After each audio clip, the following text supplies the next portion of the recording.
Knows how to do this live shit. YouTube Live. Zero success on any live stream, really. I've never fucking live streamed really before. Which seems a bit odd, but...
We will wait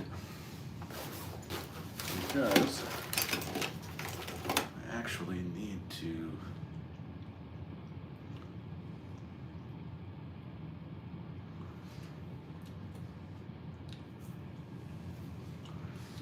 oil my locking tuners. 5,000 subscribers and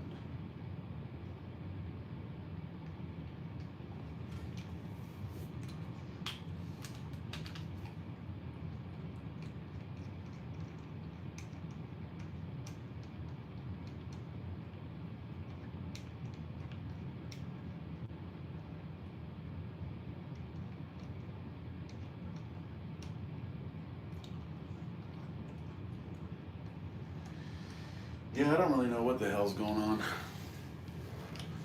because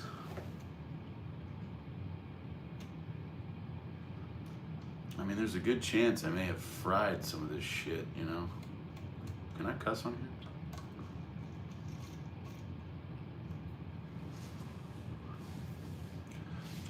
here? Hey, what's going on? I'm gonna be playing here, but I fried my freaking tuners, man, my locking tuners. I tried to relic them and I soaked them in muriatic acid and it fried a bunch of internals. So I'm trying to kind of oil them back up, but basically what happened is the muriatic acid, it ate through some of the seal and completely disintegrated this, like half of this knob that was supposed to go on this one. So Reg, what's up, man?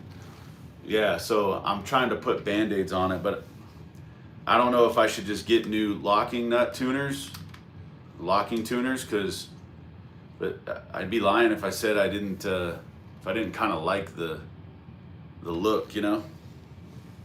I kind of like the Frankenstein shit. Can I cuss on here? I've never really gone live very much. This is a PRS.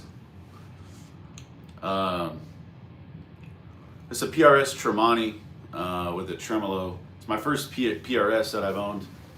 I used to shit talk PRS until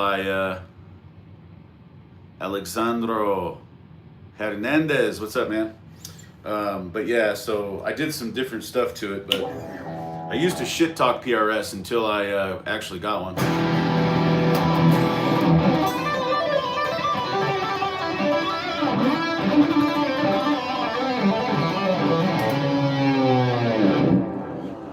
But this guy at the guitar shop was like, "Oh, dude, you need to get a PRS," and I'm like, "Frosty, what's up, man?" And I was kind of shit talking him, like, "Yeah, whatever, dude. They seem like artsy guitars, you know. This is what I'm into. mostly. This Ibanez. This is an Ibanez RGT 1220. That's more my speed. And I got some other ones over here I'll show you. I got about 9 guitars over there. But anyways, I took a chance on this thing. It's absolutely, I don't know what I can say on live. I don't want to, this message is held for review. Come on, man, we're not holding anything back here, man. I don't care what people have to say. I want to hear what everybody has to say. Yeah, PRS, this thing,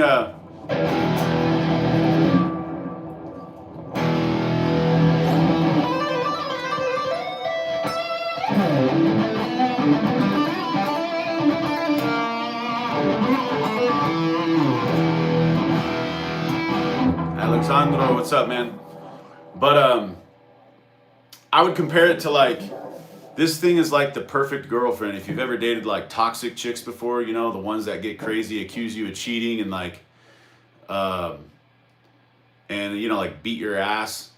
And then you go to this, and this is the girlfriend that like lets you do whatever you want. Like doesn't fight you on anything. Play Thunderstruck. I'm not into that. You know, I kind of learned some stuff. I learned a bunch of Pink Floyd solos, and I kind of just like playing my own stuff, man. To be honest with you, I don't really do. Your dad has a PRS or an Ibanez?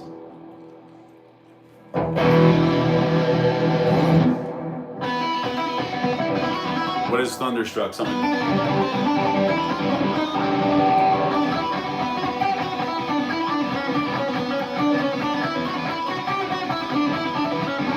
Something like that. It's listen, I love AC/DC, and anybody who obviously they're huge, but it's not Eddie. It's a cheap Eddie Van Halen impression, to be honest with you. Eddie is king. Do I need to turn this up or down? Someone let me know. Is it too loud? This is my Fender Strat. Need to turn it up. Okay.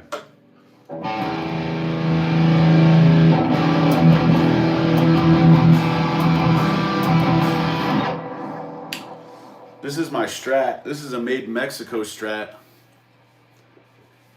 Sunshine yellow. I got a bunch of extra switches on there. This thing is a machine though.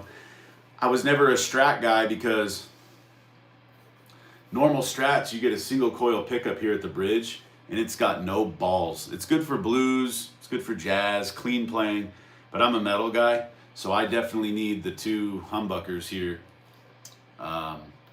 This thing is magic. I just kind of messed it up a little bit, so I gotta fix it. I was telling earlier that I kind of melted some of my locking tuners. I soaked some of my hardware in muriatic acid, and it was a little bit more powerful than I was expecting. No, I don't play Roblox, man. I used to play Call of Duty and stuff, but I don't really play video games anymore.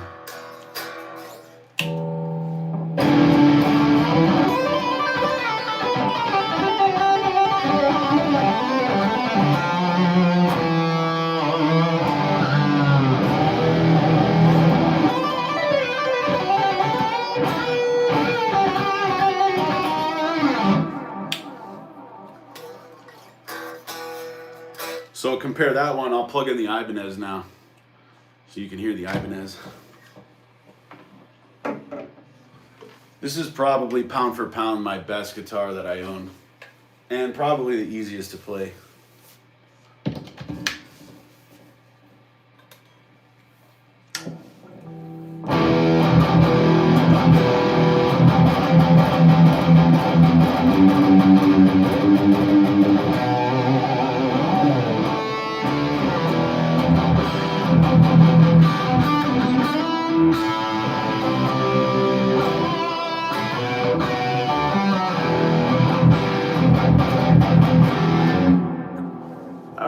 Ibanez is kind of new.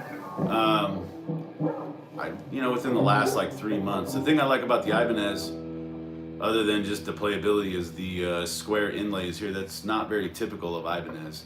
They have what's called the shark tooth inlay. So it's kind of nice, but yeah. Ibanez Edge, the gold hardware. Just a sick guitar, dude.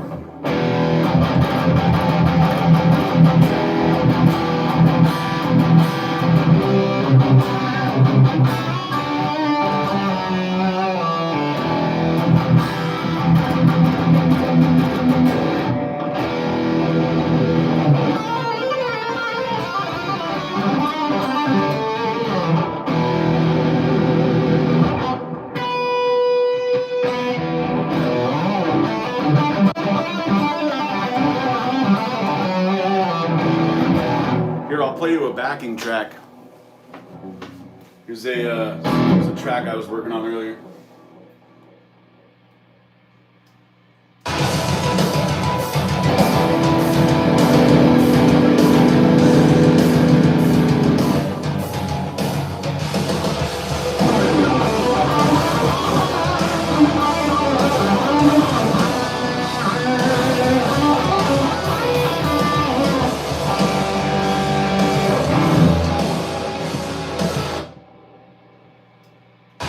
All right, here we go.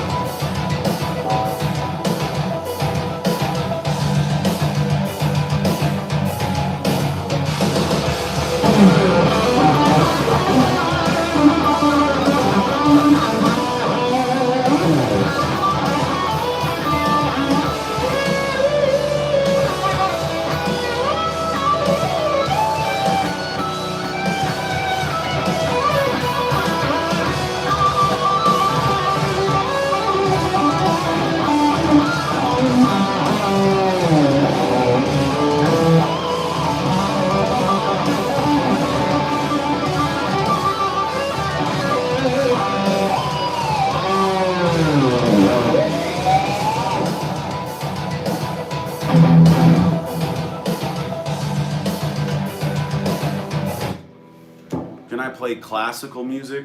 Not really. I have a classical guitar, but it's not here. When I started playing, I played classical. I learned classical guitar. I used to take classes, but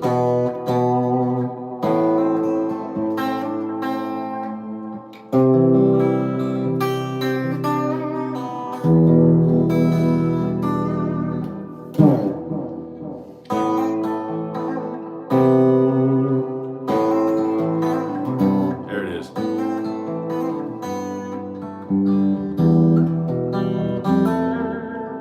See you, dude.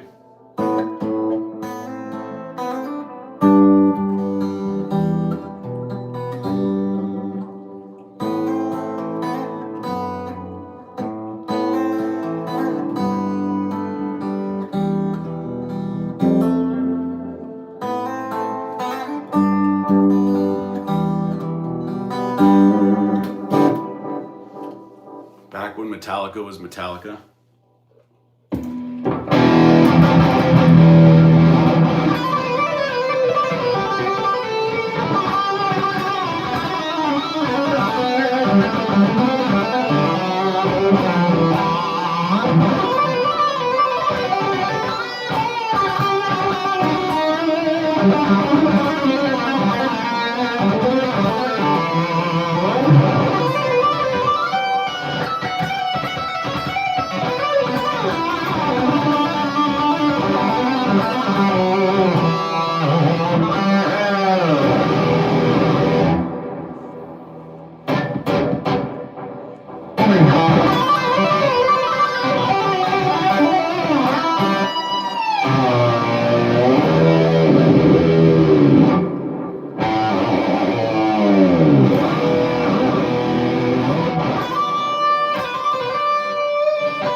I never played Roblox. I don't even know what that is.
video games, man. I play this one computer game called Hearts of Iron 4, and I haven't played that in a while, and it's just like a conquest game. I just don't,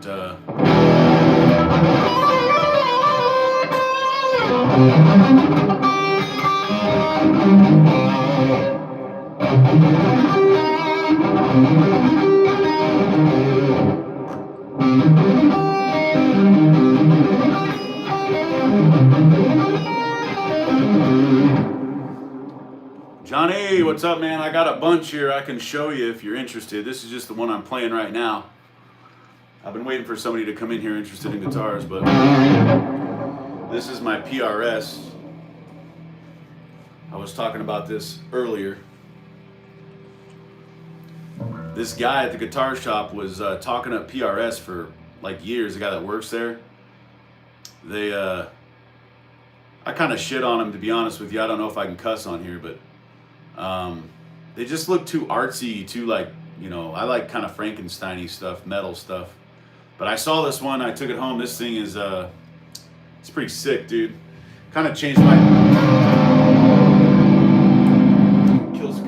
opinion on PRS. But the only shitty thing is I'm pretty rough on my guitars, man. This is my Fender Strat. I tried for so many years to get a Strat, but they're just for metal, man. Most of them come with that single coil in the bridge, and there's just not enough balls, you know. You gotta have a humbucker in the bridge. But also too, this is a Player 2 series. They're made in Mexico. The quality is up just because the actual factory is really close to the California factory in Corona. So it's all the same specs. You don't have to buy American made and spend like $800 more, but I've really beat the shit out of this thing. I melted my tuners, talked about that earlier. I like to age some of my hardware, and I soaked them in muriatic acid, and I kind of underestimated how powerful the acid was, and it ate through my tuners. So, but you know, it keeps on trucking. I'm pretty hard on shit. I'll get some of my other stuff over here and kind of show you. Hold on, I gotta step out real quick.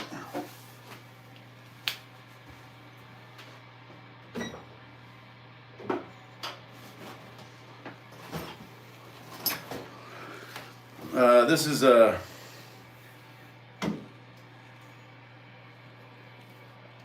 is a true Frankenstein guitar. It's not currently working because I have a string that's busted, but this started out as a Jackson Adrian Smith signature, and I just kind of built everything myself. You know, I took the pickup selector switch out. I soldered some actual toggles in here. I always snip the tone knobs out. I put a new pick guard on it. I sanded everything down. It needs some work, man. Floyd Rose specials are crap. They're made out of zinc, so they don't hold their tuning. And thanks, dude.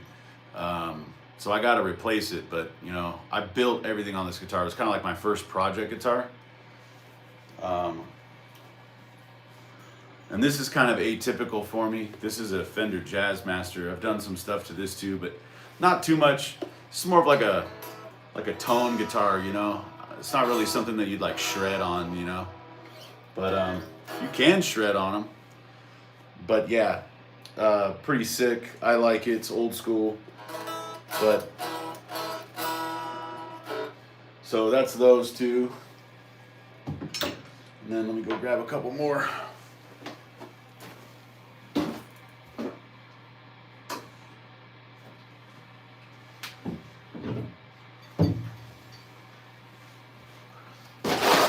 This one is I'm stepping on all my parts here.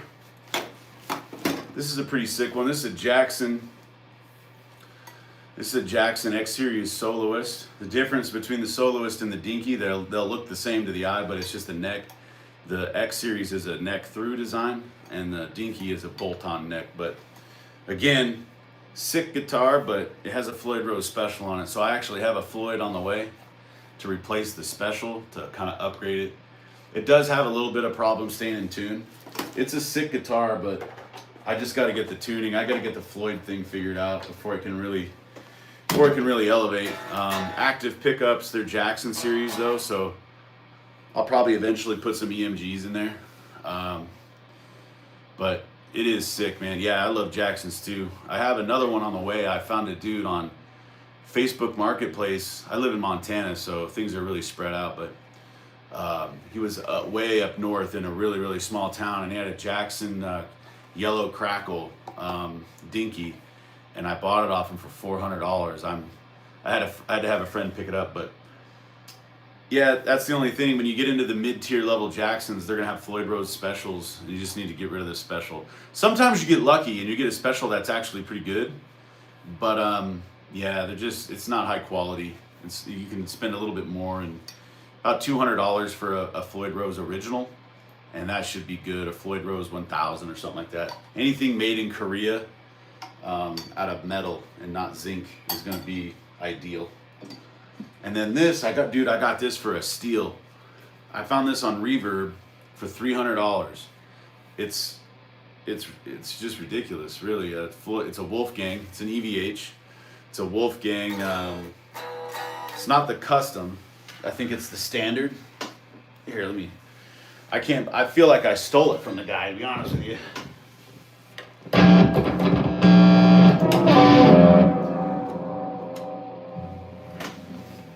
Of course, I buzzed out the freaking tone knob and moved everything down.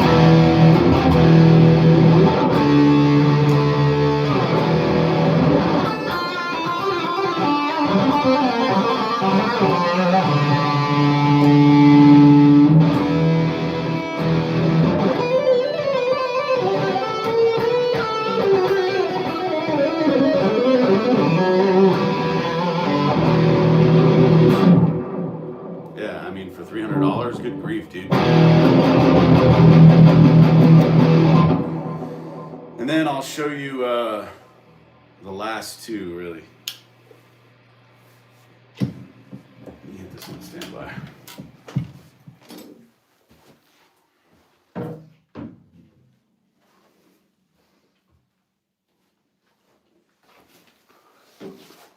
This is really my workhorse right here. It's taken a back seat recently just because I've been playing that PRS, but this EVH Frankie, I feel like I got this for a steal on Reverb too. But, you know, Eddie Van Halen is king, and everything on this guitar has a purpose. And I didn't really believe until I got it and I actually played it. Eddie knew exactly what he was doing, man. Exactly what he was doing.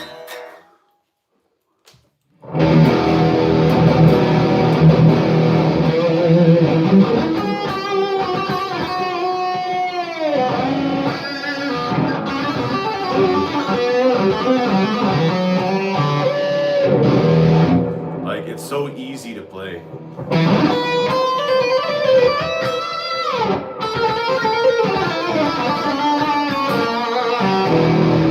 Here, I'll play to this backing track really quick.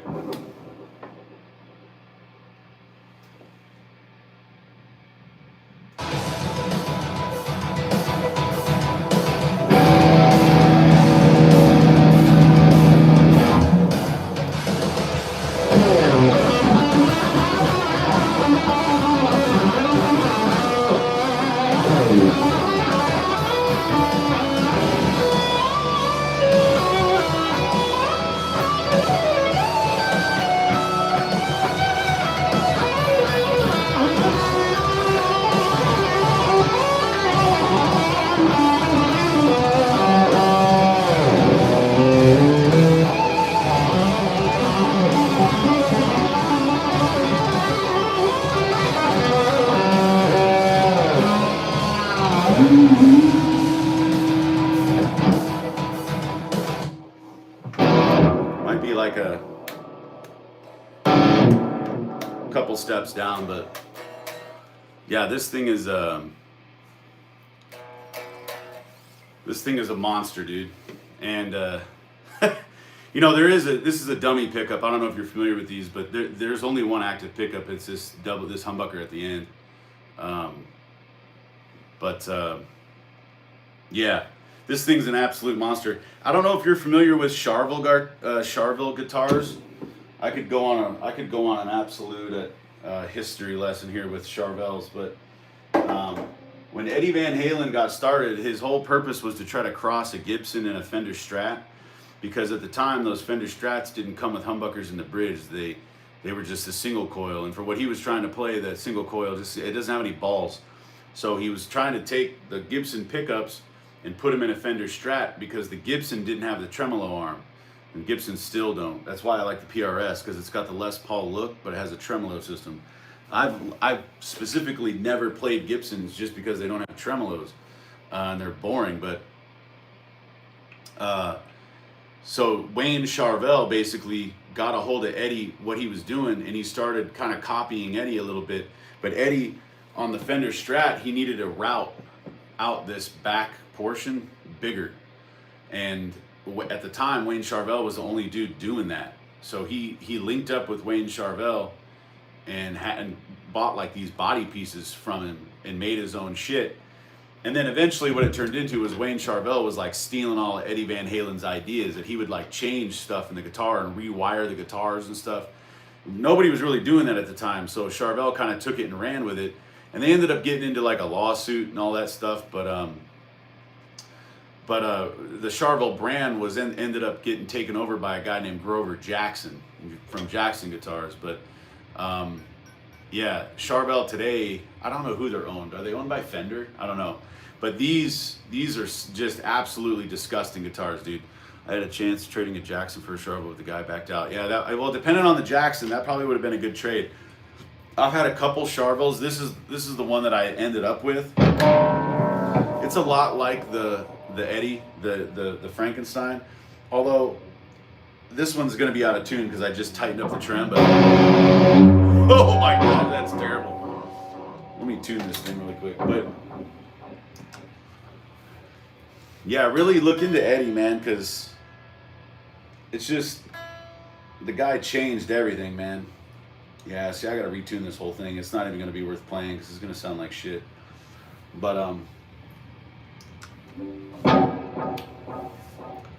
Charvels are sick, man. The San Dimas guitars, this is style 1. But that's kind of all my stuff, really. I have an Ibanez RG over there and some other guitars at my other house. But, you know, I got that RG at a pawn shop, which is always a risk. And we'll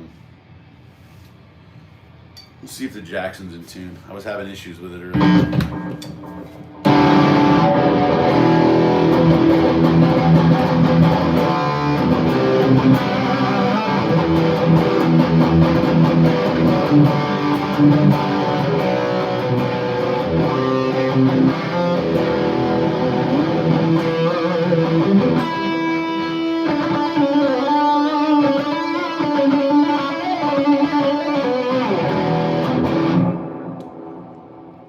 Yeah, I don't mind. This is what I say about Schecters. I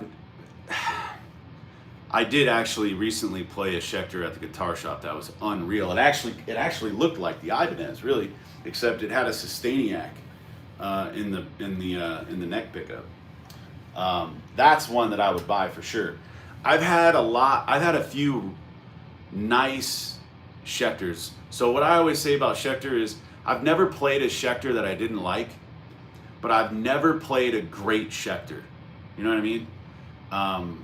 Until actually, like I just mentioned, that one. And there's another one too that's, I think the stuff they're coming out with now. Here's my issue with Schecter, dude.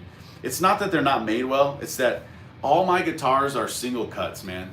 I don't like arch tops. I like them flat. And a lot of what Schecter does is that arch top design. So it's just kind of, you know, I don't bite on them, you know. But I had a really sick guitar, a Schecter John Brown. That thing was nasty. The problem is it was a hardtail and it didn't have a trim, and I like trims, dude. You know, I like whammy bars and shit. So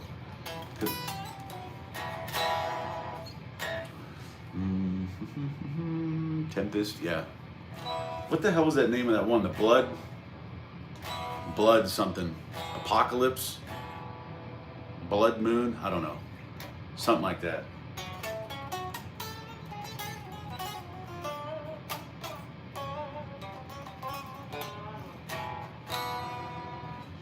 Yeah, when I trade this thing out, this Floyd, man, this thing's gonna be nasty. Another thing I do with all my guitars, I mentioned before, I don't like the tone knob. This is actually the volume knob. So, and then I move the volume knob down because I'm an anchor player. This is how my hand usually is right here, and I'm always bumping the volume knob. So I turn it down, and it pisses me off. So for a while, I was like electrical taping the volume like wide open. And then I just decided like I'm gonna just snip out the tone knob because I play metal, so I don't need it. And then I'm gonna relocate the tone knob. And then because I'm on a lot of tube amps, I wanted a kill switch right here, like a toggle kill switch. That way I don't have to put my tube amp on standby. I can just flick the guitar off, and too, when I'm recording on my computer, I don't have to mess with the volume knob. I can just turn the kill switch off and work, and then when I'm ready to go, I just flip the switch and then I'm back on.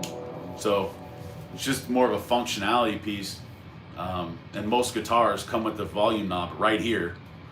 I don't get it. I don't know how people play like that. I don't know how people palm mute. I don't know how people palm mute and don't hit the freaking. I mean, I don't have giant hands. I have bigger hands, but to me, it just looks like if I'm palm muting, my hand is right there, and I don't understand who puts the volume knob there. I get if you're like, you want tonal control, and you have it kind of cradled because you're rolling the knob around, but that's the thing I liked about the Frankenstein, is when you buy the Frankenstein, not that it would keep me from doing it anyways, but it comes with these extra holes in the pick guard, so you can move the volume knob where you want it. You can put it here, in the middle here. Well, I put a kill switch in there, and then, or you can run it up top here. So at least I'd be nice if more guitar companies did that, where they kind of give you an option to locate the volume knob where you want it. When I let my finger off the string, it rings the open string. Any suggestion? Are you talking about like? Let me turn this down so I can switch to clean. Are you talking about like when you do this and then let it go like that? Is that what you're talking about, comp player? Like, or are you talking about like hitting strings you don't mean to hit? When I let my finger off the string, it rings the open string.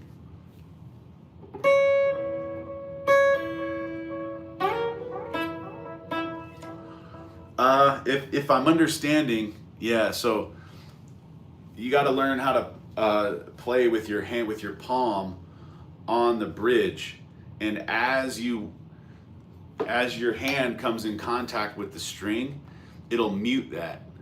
So for example, if I'm all the way back on the bridge, I'm not in contact with any of the strings. If you don't mean to do that, then all you need to do is just move your palm up.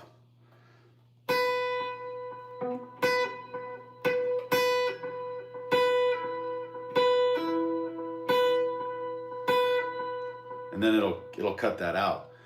Or you can learn to integrate it. That's a pull off. That's like the beginning of tapping.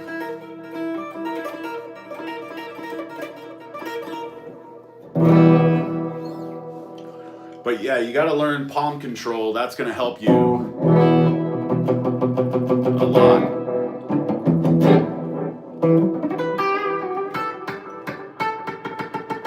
See that? So I want to hit the note on the way up, but I don't want to hit it on the way down. So I'm just going to control where my hand is at. So if I go...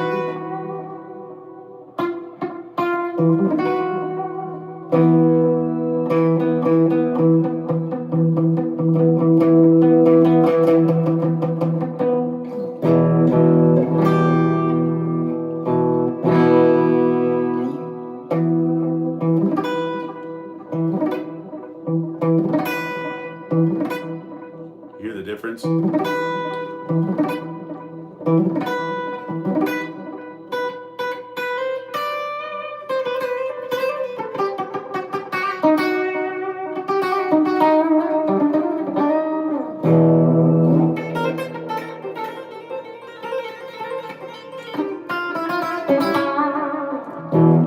out, man. Any other questions?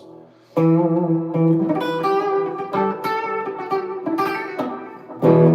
love helping out new guitar players, man. It's awesome when new people start to play, man. Just stay with it. Do not quit. Play a little bit every day, man. Every day. So when I was a kid, I grew up, my dad was always listening to music. He can't play an instrument to save his life. So I grew up listening to my dad's stuff, which was like a little like Black Sabbath. And then he was into Jimi Hendrix Plays the Blues and Pat Metheny, some jazz guys. So really well-rounded. And a friend of mine got me into Metallica and that kind of shit. And he wanted to start a band. It was pipe dreams. We didn't even have cars. You know, we were in like 4th, 5th grade. So I asked for a bass guitar because my buddy already played the electric guitar. And I went to bass lessons. You know, nothing ever came of it, but learning bass guitar kind of taught me the fundamentals of just like song structure and boom, ba-boom, ba-boom, ba-boom, ba-boom in the rhythm section and that kind of stuff. And I was okay. You know, I wasn't very good. And then when I was in college, I picked up the guitar and I just said, I'm going to learn this thing. And we didn't really have YouTube back then. I don't want to date myself, but I had to learn out of like books, and I used to get these VHS tapes from this movie store. And I remember like Frank Gambale teaches chords, or teaches modes, I think is the name of the video. And then I just learned scales, really. Once you learn the scales, especially the pentatonic scale, because it's 2 notes a string. It's so easy to just get started learning 2 notes. And then you can start playing blues, like here's your basic box blues.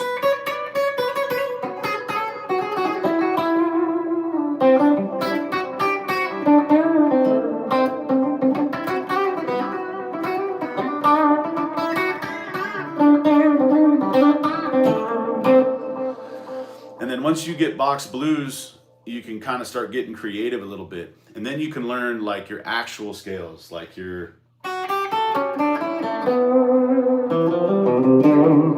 notes a string typically. And then that's, once you learn those scales up and down the neck, and then just learn to use your ear, man. At the end of the day, if it sounds good, it sounds right. Any easy song suggestions? Dude, get started with like Master of Puppets, Smoke on the Water, stuff that's gonna like motivate you, that's a good thing too, is just basic songs. Those 2 are gonna teach you like note timing, power chords, which is like Master of Puppets type stuff. I can't give too many song suggestions because I didn't really learn a lot of songs. I learned a song and then it would kind of teach me what the intent of the song was, and then I would just download it and then I'd just move on to the next one. But Master of Puppets, Smoke on the Water, like those are mainstays in terms of just easy songs to get. But really what's gonna make you better is if you just learn to love seeing yourself improve with scales. And then once you learn, like just like that, those what is that, 3, 6, those 8 notes. Once you just learn something like that, you can go nuts on it, man. Like,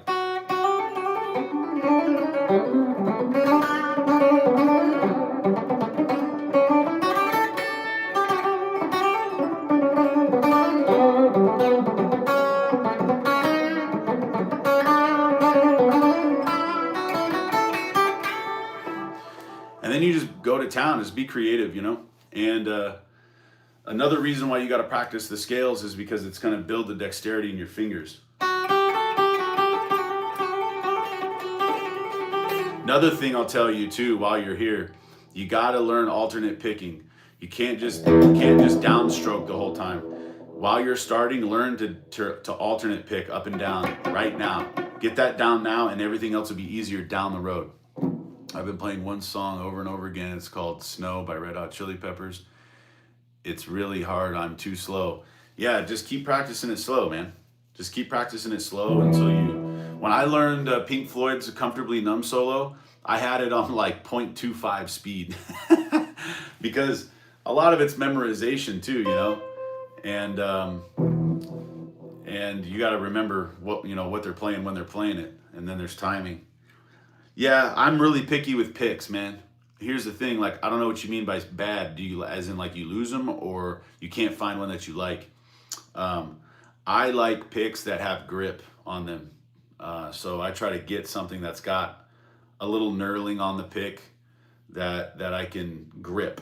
I don't like the smooth stuff. I also like 1.0 thickness. I don't like the thin picks. You got to have some resistance. Yeah, so that's what I would recommend for picks. But everybody has their style. I know guys that play with super thin picks. I know guys that play with super big, like like large surface area picks. I know guys that play with the jazz picks, which are like a lot smaller than this. Just kind of comes down to preference. And try them all because it's the only way you're gonna realize like what you like, what you prefer.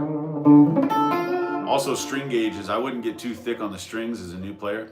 I'd stay with like nines, eights or 9 gauge, just because your fingers are going to last longer.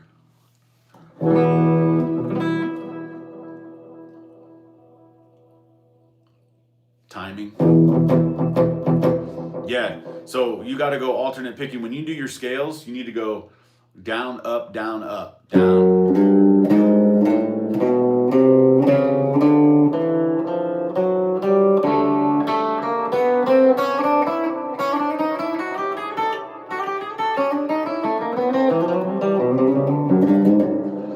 Start that now. I mess it up all the time. I'm not a guitar god or anything, but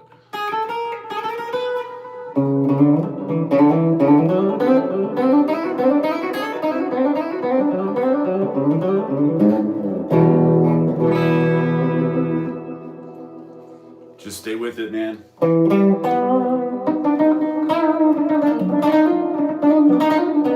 What kind of guitar do you have? Like an electric guitar, or do you play acoustic guitar?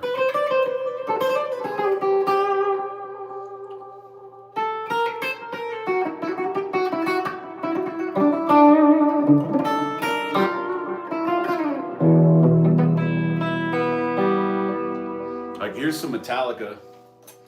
You gotta finger pick it though.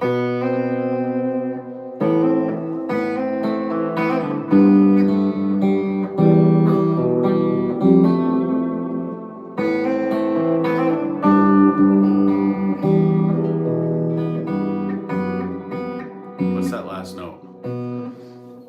Doesn't help that good. That guitar kind of out of tune. Let's get the Jazz Master up here. An electric Strat, hell yeah, dude. Do you have a Fender or a Squire?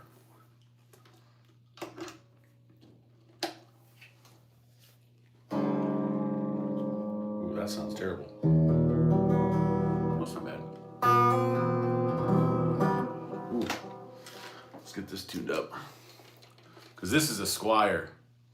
Squires are doing a good job now, man. Like, they're actually pretty dope guitars. They've closed the gap a little bit. They're very affordable. I'd say the only downside with a Squire is that you're kind of stuck with it because they don't resell very well. But who gives a rip, man?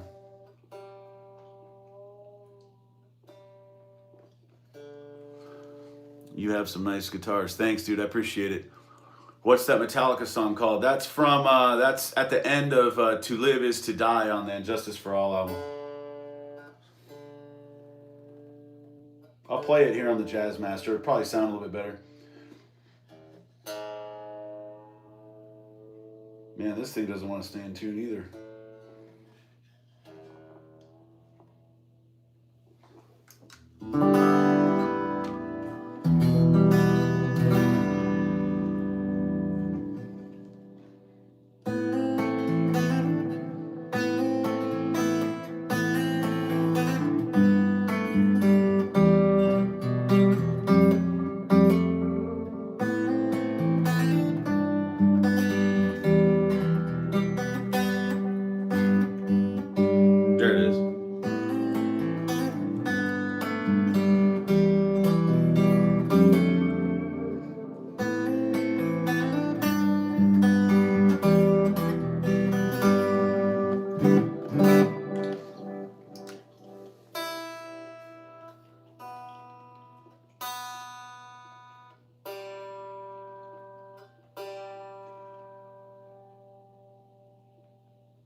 Yeah, and Justice for All, that's my favorite album, man.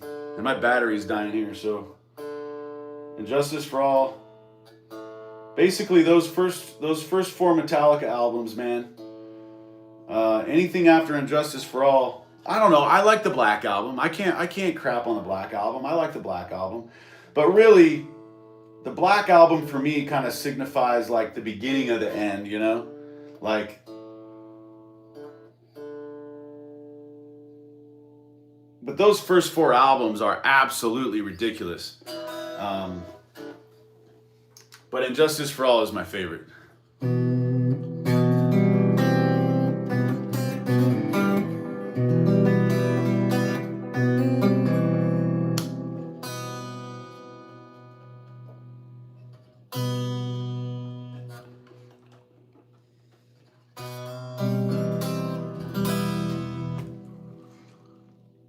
G major, position 1. Let's see, G, is this G? Is that the major? I don't know, man. I'm not the G major scale. Oh, man, I don't know. Might have to Google that. What's this one?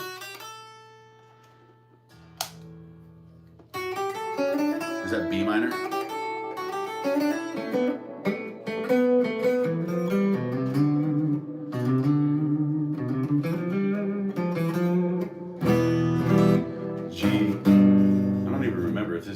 Which one's this? Is that F? Yeah, man, I'm not a theory guy.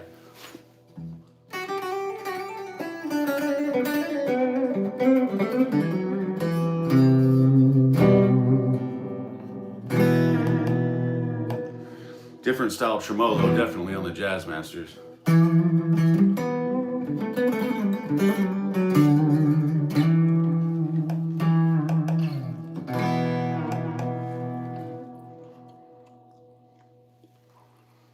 Tone on the guitar, if you're playing like metal, just run the tone wide open. Don't put any tone on it. You know, when you play a guitar like the Jazz Master or something, you know, you're focused a little bit more on tone. If you're talking about the amp, then that's probably a little bit different.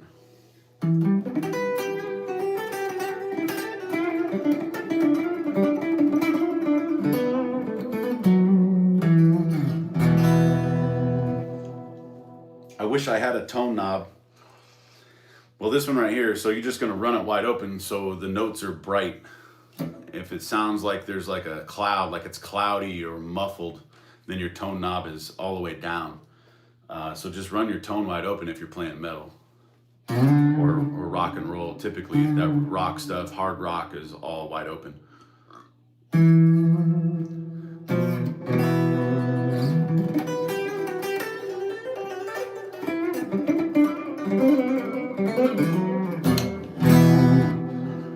What amp do you have? I have some expensive ones, man. I don't think you need an expensive one. I would say right now, if you're just looking for like a solid mini amp, I'd get a Boss Katana. That's going to give you like the best bang for your buck. Other than that, you got to get into like Marshalls and shit, you know. How long have you been playing for? Off and on. I played for solid, like, let's see, college until I joined the Army. That was 5 years. And then I didn't play much while I was in the service. Here and there I play, but I don't know. I'd probably count it. I'd probably say 10 years if you added it all together, you know.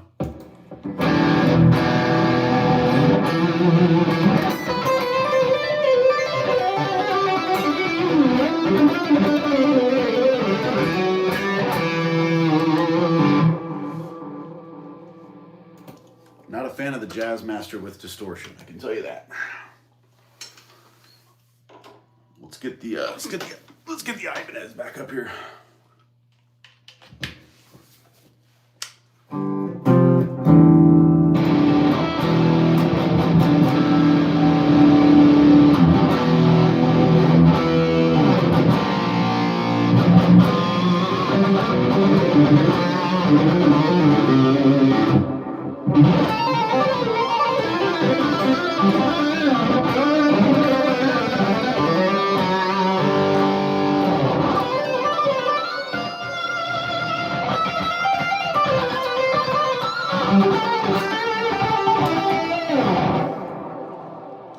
Just in this room, 1, 2, 3, 4, 5, 6, 7, 8, 10 just in this room. And then I have a couple at my other place.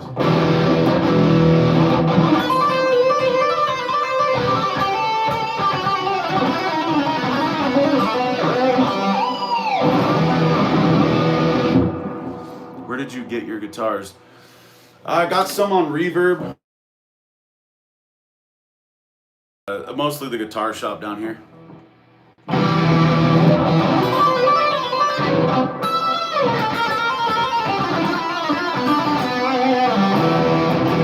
Yeah, Guitar Center. We just don't have a Guitar Center here where I live.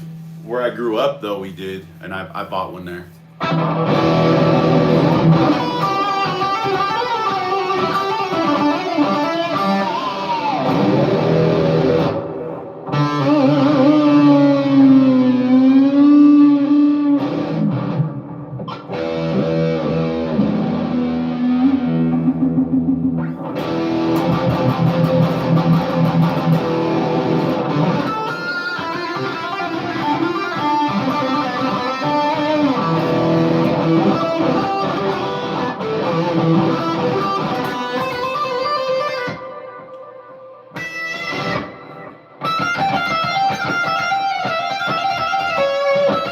No, that ain't bad.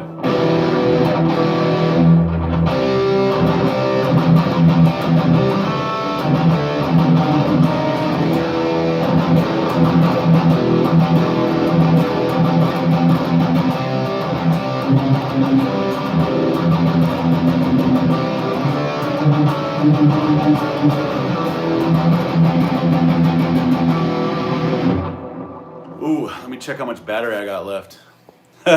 I don't know if I got enough battery, to tell you. I would say you're going to need a computer. What I use is I have a PreSonus Quantum ES4. PreSonus is the company. It's basically your interface. It's what your guitar is going to plug into. And then PreSonus has a really good user or a DAW, basically the program that you're going to click on and use on your desktop. It's called the Studio One. If you buy the Quantum ES4, see you later, comp. If you buy the Quantum ES4, it'll come with Studio One. You can just download it. And then basically, then you need plugins. You have options to get sound out of your guitar into the computer. So you have two options. You can either use the inputs on the Quantum ES4, the interface, to mic up your amp, which is kind of a pain in the ass, or you can get thanks, I appreciate it, comp. You can download plugins through a company like Neural DSP. They're probably the leader, and they'll give you like a 14-day trial or 10-day trial to try out these plugins. So basically, once you open a track in Studio One, you'll plug your guitar into the interface, and then you can download or move that plugin into the guitar track, and you will play like the plugin sounds, and then it'll give you the option to pull up the amp and all the pedals, and then you can adjust stuff literally on the computer. So my Quantum ES4, there's cheaper versions than the Quantum ES4. I upgraded a little bit, but I got into that for like $300. If you go through Sweetwater, sometimes they have package deals. So it's like $300 for the interface. I bought a Mac Mini, but if you already have a desktop, I'm sure it'd be fine. So I won't count the computer. And then you're gonna need studio speakers, monitors. I upgraded. I got the Yamaha 5s a little bit, but you can get into those for a couple $100.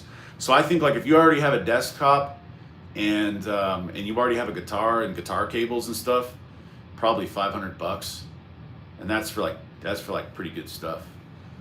And then you just have to go through the painstaking process of like learning how to use all of it, which is what I struggle with, because I'm not completely like tech dumb, but sometimes I get into a rut where I'm just like, dude, I am not messing with this anymore. I'm out of here. So there's times where I turn it off and I walk away. I'm gonna take you upstairs so I can get my charger. But here, let me flip it around while I'm up, and I'll show you the Quantum ES4. So that's your interface right here. This is the guitar plug-in. Okay, and then this is Studio One. This is what the DAW looks like. So this is what you're actually like. That's a guitar track. You know, this is a guitar track. And then this is your plugins right here. Like on Studio One, all your plugins are, you know, so see my mouse, all your plugins are right here. So I have two basic ones. I use the Neural DSP, I use the Gojira, and I use the Nolly. So when I create a track right here, I'll like add guitar track, yeah? Yeah, the software comes with it.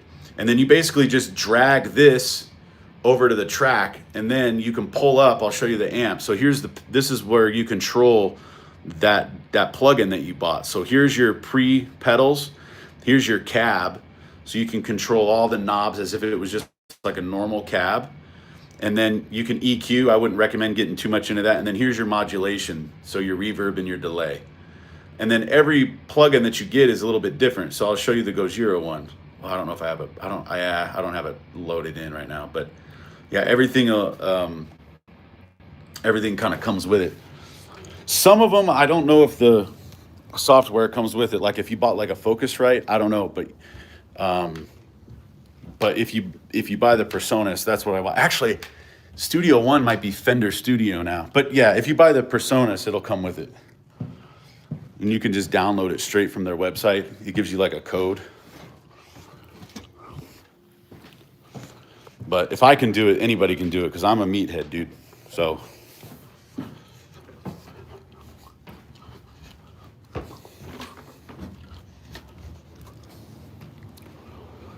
And it is a little bit easier to edit. Some people go a little crazy with the editing. They make themselves sound like robots. They make their guitars sound like robots. I'm not really into that. I kind of like the raw stuff, you know. Pardon me while I put this back up here. But yeah. And I don't think you need a ton of like memory or RAM or anything like that to run the program. But I needed one because I had a MacBook that was like old as hell, and there was no way that it couldn't update anymore. So I bought a Mac Mini over Christmas. They were only like $400 for a Mac Mini, and that's just, I'm only using that to power the software there. But Neural DSP, man, no, I don't record professionally. I only record for social media stuff, man. You know, so I don't get, but a good friend of mine, he like produces stuff. He's into it like big time. But I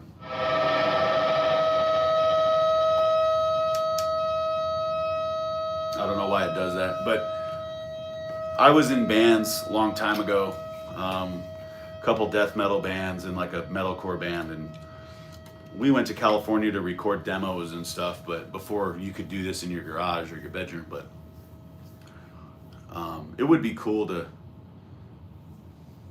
you know, get some kind of like professional setup, but I don't know if I have the time, to be honest.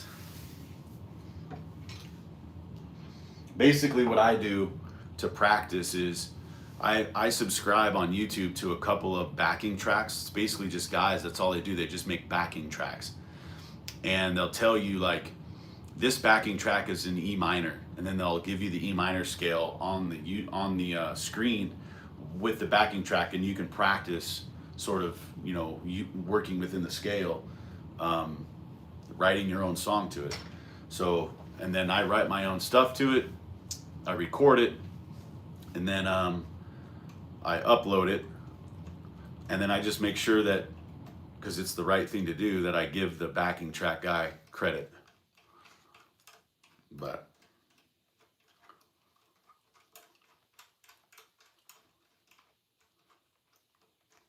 do you play? What kind of guitar do you got?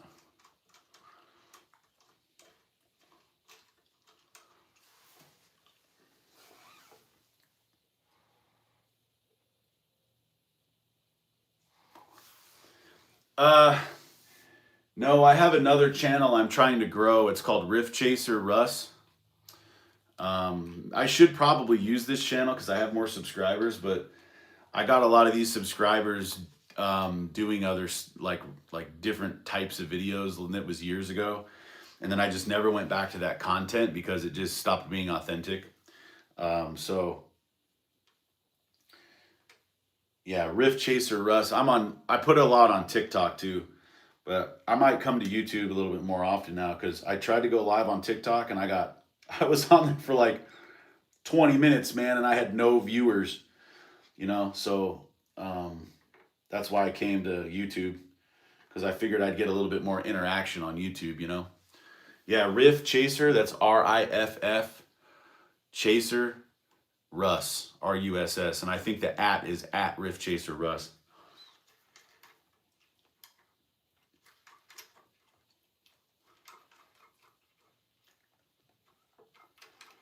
And then I think my TikTok is the same too.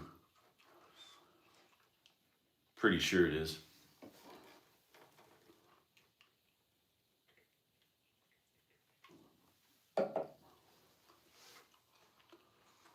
But I'm gonna probably hop off here now. My wife just called me and I sent her a voicemail. So, but I think I'm gonna do more of a guitar centered approach now. The problem with the other channel that I just started, I only have 5 subscribers, and I don't know how live works. I don't know if if YouTube shops your live to everybody, kind of like a For You page.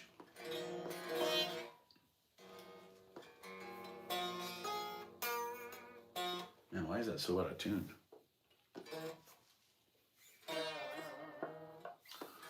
But I'm probably gonna hop off now, man. Yeah, thanks, dude. I appreciate it, man. Peace.